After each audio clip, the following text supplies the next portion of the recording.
Hi friends, இன்றைக்கி என்னென்னு பார்த்தீங்கன்னா நுரையீரல் ரெசிபி தான் வந்து பார்க்க போகிறோம். நார்மலாகவே எப்பயுமே நம்ம அடிக்கடி சிக்கன், மட்டன், அந்த ஃபிஷ் இந்த மாதிரி தான் இருக்கிறோம். கொஞ்சம் டிஃப்ரெண்ட்டாக இருக்கட்டும், இன்றைக்கி நுரையீரல் தான் செய்ய போகிறோம். வாங்க எப்படி செய்யலான்னு பார்க்கலாம். முதல்ல ஒரு குக்கரில் எண்ணெய் ஊற்றிக்கலாம். எண்ணெய் காஞ்சதுமே கடுகு உளுந்து போட்டுக்கலாம். அதுக்கப்புறம் ஒரு துண்டு பட்டை, ஒரே ஒரு கிராம்பு மட்டும் போட்டுக்கலாம். கூடவே கொஞ்சமாக சோம்பு போட்டுக்கலாம். அதுக்கடுத்து பார்த்திங்கன்னா கொஞ்சமாக கருவேப்பிலை போட்டு பொரியட்டும். இப்போ நம்ம கட் பண்ணி வச்சுக்கிற வெங்காயத்தை வந்து சேர்த்துக்கலாம். இது வந்து நான் பெரிய வெங்காயம் போட்டிருக்கேன். நீங்கள் சின்ன வெங்காயம் சேர்த்திங்கன்னா இன்னும் டேஸ்ட்டாக இருக்கும். இப்போ வெங்காயம் வந்து ஓரளவு வதங்கினதுக்கப்புறமா நம்ம கட் பண்ணி வச்சுருக்கிற தக்காளியும் சேர்த்துக்கலாம். தக்காளி பார்த்திங்கன்னா சின்ன சைஸ் தக்காளியாக சேர்த்துக்கோங்க. இப்போ தக்காளியும் வதங்கட்டும். கூடயே பார்த்திங்கன்னா இஞ்சி பூண்டு விழுது சேர்த்துக்கலாம். நான் இப்போ வந்து 2 ஸ்பூன் சேர்த்துருக்கேன். நல்லா வந்து இது பச்சை வாசனை போய் நல்லா வந்து எண்ணெய் பிரிஞ்சு மிக்ஸ் ஆகணும்.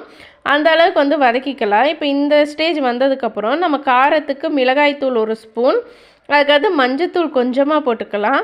கூடயே பார்த்திங்கன்னா கொஞ்சமாக கரம் மசாலா போட்டுக்கலாம். அதுக்கடுத்து மல்லித்தூள், சீரகத்தூள் சேர்த்துக்கலாம். இப்போ எல்லாம் ஒன்றா போட்டு நல்லா மிக்ஸ் பண்ணிக்கலாம். இது நல்லா பார்த்திங்கன்னா கலரே நல்லா கலர்ஃபுல்லாக இருக்குல்ல. இப்போ இந்த ஸ்டேஜில் நம்ம என்ன பண்ணோம், தேவையான அளவு உப்பு சேர்த்துக்கலாம். உப்பும் போட்டு நல்லா வதக்குனதுக்கப்புறமா நம்ம க்ளீன் பண்ணி வச்சுருக்கிற நுரையீரலை வந்து இது கூட சேர்த்துக்கலாம். இதுக்கு வந்து எக்ஸ்ட்ராலாம் வந்து தண்ணியெலாம் ஊற்றக்கூடாது. நுரையீரல்லே பார்த்திங்கன்னா உங்களுக்கு நிறைய தண்ணி வரும். அதனால் வந்து கொஞ்சமாக ஒரு 1/4 கிளாஸ் அளவுக்கு மட்டும் தண்ணி ஊற்றிக்கலாம். இப்போ இந்த நுரையீரலெல்லாம் சேர்த்துட்டு நல்லா அந்த மசால் கூட மிக்ஸ் ஆகிற அளவுக்கு நல்லா வந்து வதக்கிக்கலாம். இது கொஞ்ச நேரத்துலேயே பார்த்திங்கன்னா நுரையீரல்லேருந்தே தண்ணி வரும்.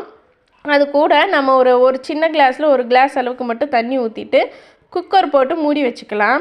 இந்த குக்கர் வந்து 4-5 விசில் வரட்டும். அதுக்குள்ளே சைடில் நம்ம என்ன பண்ணலான்னா கொஞ்சமாக வந்து பெப்பரும் சீரகமும் போட்டு இடிக்கல்லில் போட்டு 1க்கு 2 வந்து பொடிச்சு வச்சுக்கலாம். இந்த அளவுக்கு வந்து பொடிச்சு வச்சுக்கலாம். அடுத்து அரை லெமன் வந்து புழிஞ்சு வச்சுக்கலாம். இப்போ வந்து பார்த்திங்கன்னா குக்கர் வந்து 8 விசில் வந்துருச்சு, நல்லா வெந்துருச்சு.